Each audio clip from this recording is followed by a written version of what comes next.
الحمد لله وكفى وسلام على عباده الذين اصطفى أما بعد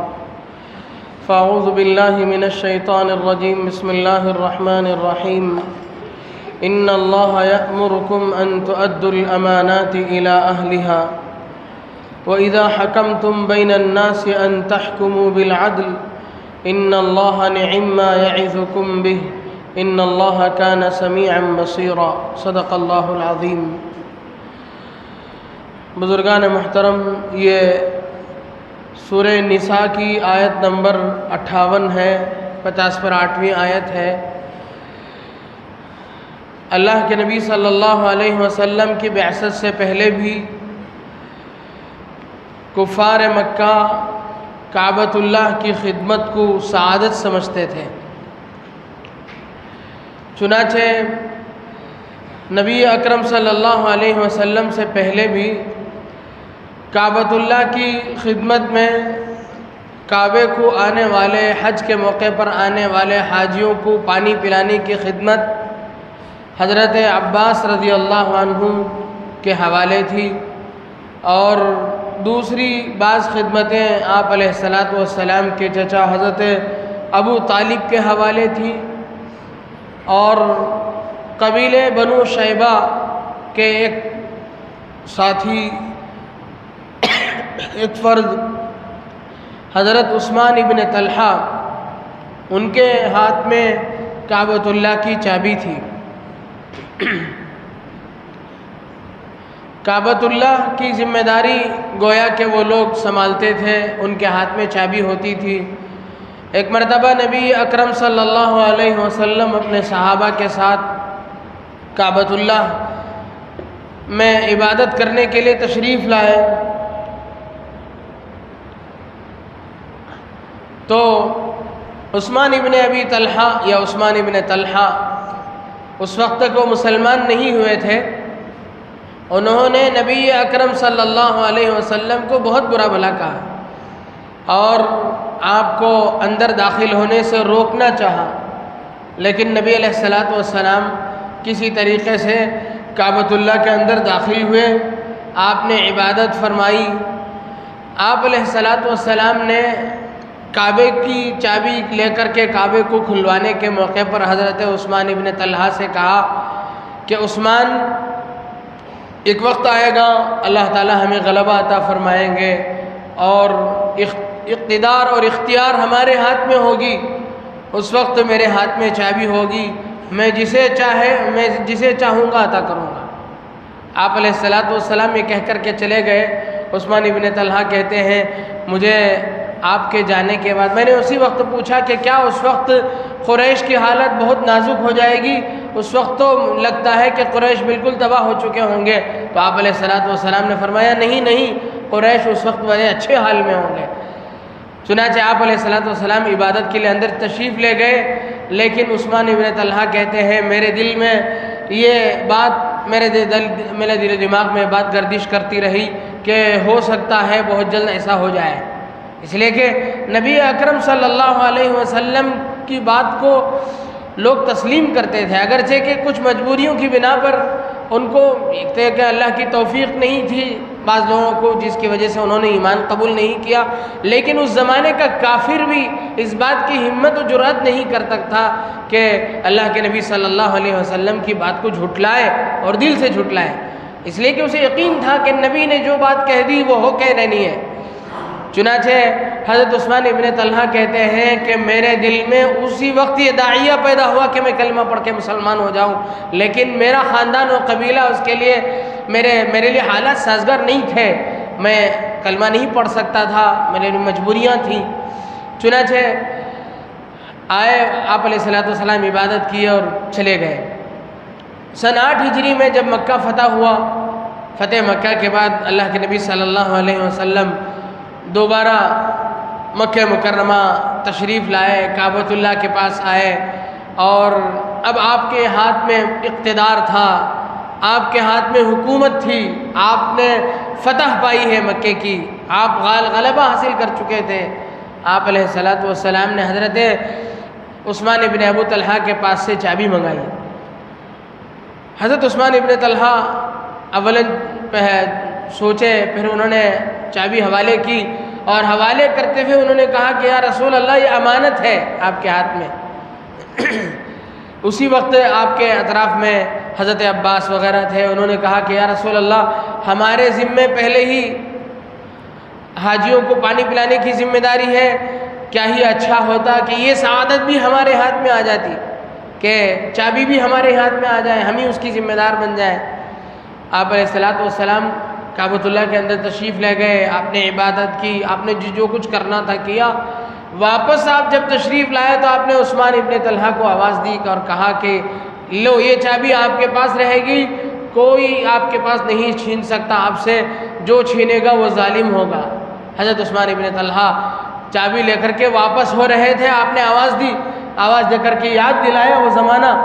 کہ تم نے ہمیں جانے میں تنگی کرائی تھی، ہمارے راستے میں رکاوٹ پیدا کی تھی، میں نے کہا تھا تم سے کہ ایک وقت آئے گا کہ چابی میرے ہاتھ میں ہوگی، میں جسے دے سکتا ہوں دے سکتا ہوں، لیکن پھر بھی میں تمہارے حوالے کرتا ہوں۔ یہ سن کر حضرت عثمان ابن طلحہ مسلمان ہو گئے۔ یہ اللہ کے نبی صلی اللہ علیہ وسلم کے اخلاق تھے۔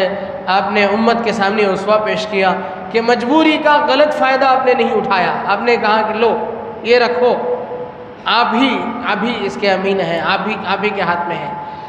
حضرت عمر ابن خطاب رضی اللہ عنہ فرماتے ہیں کہ یہ آپ نے جو کیا وہ اتفاقاً نہیں کیا، اس لیے کہ آپ علیہ الصلوۃ والسلام جب کعبے سے باہر آ رہے تھے تو میں نے یہ آیت پڑھتے ہوئے آپ کی زبان سے یہ آیت کی تلاوت کرتے ہوئے میں نے سنا، اور اس سے پہلے کبھی نہیں سنا تھا۔ یہی آیت ان اللہ یأمرکم ان تؤدوا الامانات الی اہلھا، اللہ تعالیٰ تمہیں حکم کرتے ہیں کہ تم امانتوں کو ان کے اہل کے حوالے کرو۔ یہ آیت شاید کعبۃ اللہ کے اندر رہتے ہوئے اللہ کے نبی صلی اللہ علیہ وسلم پر یہ آیت نازل ہوئی تھی۔ آپ علیہ الصلوۃ والسلام اسی حکم کی تعمیل میں آپ نے حضرت ابو عثمان ابن ابی طلحہ کو بلا کر کے ان کے ہاتھ میں چابی حوالے کی۔ یہ ایک آیت ہے، ایک خاص موقع سے نازل ہوئی، لیکن تفسیر کا قاعدہ ہے کہ العبرۃ لعموم اللفظ لا لخصوص المورد، کہ آیت کسی خاص موقع سے نازل ہوتی ہے لیکن اس کے الفاظ کے عموم میں جتنے معنی نکلتے ہیں ان سب چیزوں کا حکم اس سے نکل جاتا ہے۔ یہاں چابی تھی بظاہر، یہ کوئی بڑی چیز نہیں تھی، لیکن اسے اللہ تعالیٰ نے امانت کہا، امانت نہیں امانات کہا، ان تؤدوا الامانات۔ یہاں سے فقہاء کرام یہ مسئلہ نکالتے ہیں کہ امانتوں میں خیانت کرنا، امانت کی ادائیگی بہت ضروری ہے۔ امانت کے ذیل میں بہت ساری چیزیں آ جاتی ہیں، جیسے یہاں چابی کوئی اہم چیز نہیں تھی اسے حوالہ، بلکہ ایک عہدہ تھا۔ اس سے یہ مسئلہ نکالا ہے کہ عہدہ اس کے قابل آدمی کو دینا، جو لوگ عہدہ دے سکتے ہیں ان کی یہ ذمہ داری ہے کہ وہ قابل آدمی کو تلاش کر کے عہدہ دیں۔ تعلقات کی بنا پر، رشتہ داری کی بنیاد پر، تعلقات کی بنیاد پر اگر آپ کسی کو عہدہ سونپیں گے، کوئی عہدہ اسے کسی کے حوالے کریں گے، یہ خیانت ہوگی اور اللہ کے ہاں اس کی پوچھ ہوگی۔ اور اللہ کے نبی صلی اللہ علیہ وسلم نے دوسری حدیث میں فرمایا کہ اذا وسد الامر الى غیر اہلہ فانتظر الساعہ، جب کسی نااہل کے ہاتھ میں کوئی عہدہ دیا جاتا ہے تو اس کی وجہ سے ایسا بگاڑ دنیا میں آئے گا، پھر انتظار کرنا قیامت کا، قیامت ہی آ کر کے اس بگاڑ کو ختم کر سکتی ہے، اس بگاڑ کا کوئی علاج ہی نہیں ہے۔ اس لیے جن حضرات کے ہاتھ میں اللہ نے پاور دیا ہے ان کو چاہیے کہ اس آیت کے ذیل میں ان کے لیے حکم ہے کہ عہدہ، کوئی پاور کسی کو آپ دینا چاہیں اپنے ماتحتوں میں سے، اسے دیں جو اس کا اہل ہے، نااہل کو نہ دیں۔ تعلقات کی بنا پر، رشتہ داری کی بنیاد پر، کسی دوسری خارجی کسی دوسری چیز کی بنا پر آپ کسی کو عہدہ نہ دیں، یہ ایک مسئلہ نکلتا ہے۔ دوسری بات، امانت کے ذیل میں اور بہت ساری چیزوں کو شریعت نے امانت قرار دیا ہے، جیسے اللہ کے نبی صلی اللہ علیہ وسلم نے فرمایا المجالس بالامانہ، مجلس ہے، 4 آدمی بیٹھ کر کے بات کر رہے ہیں اور بات کر کے اٹھ گئے، اس میں جو باتیں ہوئیں وہ سب باتیں امانت ہیں۔ اسے دوسری جگہ منتقل کرنا خیانت ہے، اسے دوسری جگہ پھیلانے کی ہرگز اجازت نہیں ہے۔ اسی طرح اگر کوئی بات کر رہا تھا، بات کرتے ہیں دو آدمی میں بات ہوئی، تو اللہ کے نبی صلی اللہ علیہ وسلم نے اس کی چھوٹی سی حرکت کو بتلایا ہے کہ اذا حدث الرجل الحدیث ثم التفت فهي بالامانہ، اگر کوئی آدمی بات کرتے ہوئے کچھ بولتے ہوئے تم سے ادھر ادھر دیکھے تو سمجھو کہ وہ بات امانت ہے، یعنی اس نے جو بات کہی ہے تم سے وہ امانت ہے، اس بات کو کسی دوسرے کو پہنچانے کی ہرگز اجازت نہیں ہے۔ آج ہم لوگ جس بات کو کسی بات کو زیادہ پھیلانا ہوتا ہے، اس بات کے آخر میں آپ ایک چھوٹا سا جملے کا اضافہ کر دیں کہ کسی کو بتانا مت، آپ نوٹ کر کے دیکھیں وہی بات زیادہ پھیلے گی۔ پہلے زمانے میں خطوں میں ایک جملہ لکھا جاتا تھا QMS، شاید اس کا فل فارم کوئک میل سروس ہے، تو اس طریقے کا گویا کہ ایک جملہ سمجھ لیجئے اسے کہ کسی بھی بات کے آخر میں آپ یہ کہہ دیں کہ یہ راز کی بات ہے، کسی کو مت بتانا، آپ دیکھیں وہی بات زیادہ پھیلے گی، حالانکہ خیانت ہے۔ اللہ کے نبی صلی اللہ علیہ وسلم نے سختی سے منع فرمایا، اور مجلس کی باتوں کو بھی آپ علیہ الصلاۃ والسلام نے منع فرمایا کہ کسی کو ادھر کی مجلس کی بات دوسری جگہ کہنے سے منع فرمایا۔ تین مجلسوں کی آپ نے اجازت دی، 3 طرح کی مجلسیں اس میں آپ علیہ الصلاۃ والسلام نے اجازت دی۔ فرمایا کہ اگر کسی مجلس میں کسی کے قتل کی پلاننگ ہو رہی ہو، اگر کسی مجلس میں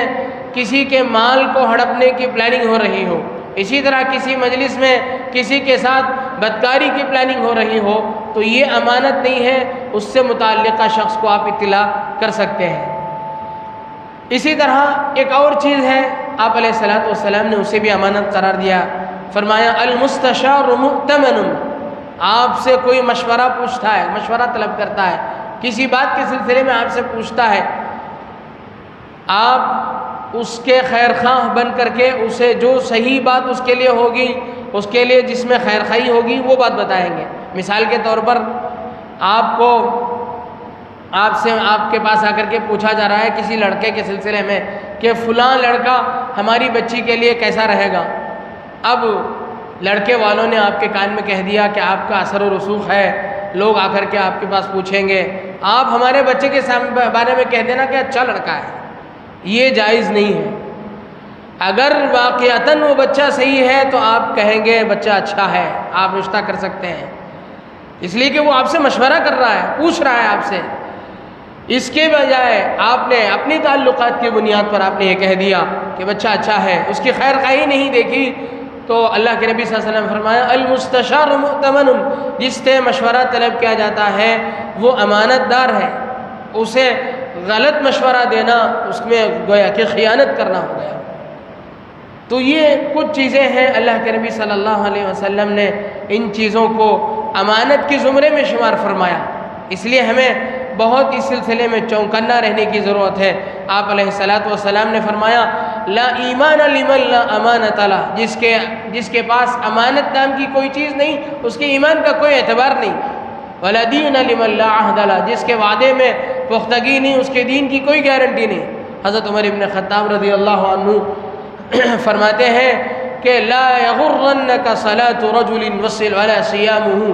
تمہیں کسی کا نمازیں پڑھنا، کسی کے روزے پر روزے رکھنا تمہیں دھوکے میں نہ ڈال دے۔ فمن شاء فلیصم ومن شاء فلیصلی، جو چاہے نماز پڑھ لے، جو چاہے جتنی نماز چاہے پڑھ لے، جو چاہے جتنی روزے رکھ لے۔ لا ایمان لمن لا امانت له ولا دین لمن لا عہد له، آپ علیہ الصلوۃ والسلام کا قول انہوں نے نقل کیا کہ اس کے دین کا کوئی اعتبار نہیں اگر اس کے اندر امانت داری نہیں، اس کے ایمان کا کوئی اعتبار نہیں اگر اس کے اندر وعدے کا وہ پکا نہ ہو۔ تو بزرگان محترم، ان آیات سے ہمیں یہ باتیں معلوم ہوتی ہیں کہ امانت داری ایک بہت بڑی چیز ہے، اس کی ادائیگی بہت ضروری چیز ہے۔ اللہ کے نبی صلی اللہ علیہ وسلم نے ایک دوسری جگہ ارشاد فرمایا کہ منافق کی علامتوں میں سے ہے کہ آدمی امانت میں خیانت کرے۔ فرمایا وَإِذَا اؤْتُمِنَ خَانَ، آیۃ المؤمن ثلاث، آیت المنافق ثلاث، منافق کی 3 نشانی ہیں۔ اذا حدث کذب، جب بات کرے جھوٹ بولے، وَإِذَا اؤْتُمِنَ خَانَ، جب اس کے پاس امانت رکھی جائے وہ خیانت کرے، اور جب وعدہ کرے اس سے پھر جائے۔ تو یہ کچھ گزارشات ہیں ان آیات کے سلسلے میں۔ اللہ تبارک و تعالیٰ سے دعا ہے کہ اللہ تبارک و تعالیٰ جو باتیں کہی گئی ہیں کہنے والے کو بھی، سننے والوں کو بھی عمل کی توفیق نصیب فرمائے۔ آمین۔ وآخر دعوانا الحمد للہ رب العالمین۔